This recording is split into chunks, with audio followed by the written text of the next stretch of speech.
ಕೇಳಿದ್ರು ಭಾನುವಾರ ಮಧ್ಯಾಹ್ನ ಮೇಲೆ ಕರ್ಕೊಬಂದು ಬಿಟ್ಟಿದ್ದು. ಅವನು ಒಂದು ಮೆಸೇಜ್ ಶಾಲೆದು ಬನ್ನಿ ಅಂತ ಹೇಳಿದ್ರು ಓಡೋಡಿ ಬರ್ತಾ ಇದ್ದ. ತುಂಬ ಚಂದ ನೋಡ್ತಾ ಇದ್ರು. ಒಂದು ಎಷ್ಟೋ ಸಲ ಹಾಸ್ಪಿಟ್ಲಿಗೂ ಹೊತ್ಕೊಂಡು ಕಾಲು ನೋವಾದಾಗೆಲ್ಲ ಕರ್ಕೊಂಡು ಹೋಗಿದ್ದಾರೆ, ಚೆನ್ನಾಗಿ ನೋಡಿದ್ದಾರೆ. ಆದರೆ ಈಗ ಹಿಂಗೆ ನನ್ನ ಮಗನೇ ಇಲ್ಲ. ಈಗ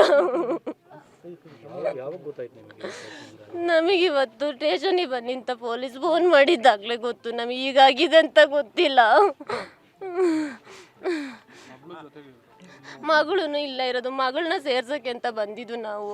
ಅವನು ಹಠ ಮಾಡಿ ನಾನು ಇದೇ ಶಾಲೆಗೆ ಹೋಗೋದು ಅಂತ ಹೇಳ್ದ. ಬೇರೆ ಕಡೆ ತೆಗಿತೀವಿ ಅಂದ್ರೂ ಒಪ್ತಾ ಇರಲಿಲ್ಲ. ಅಷ್ಟು ಚಂದ ನೋಡ್ತಾ ಇದ್ರು. ಆದರೆ ಇಲ್ಲಿ ಏನೋ ಈಗ ಆಗೋಗಿದೆ.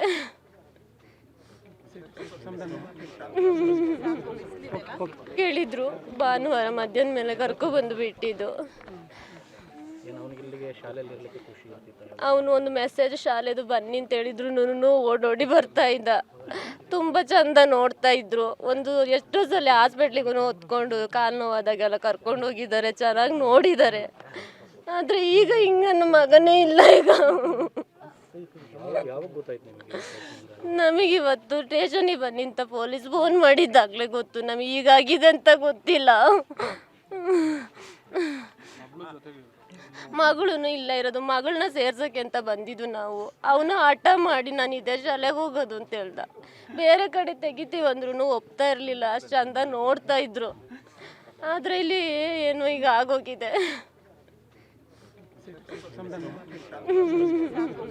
Okay.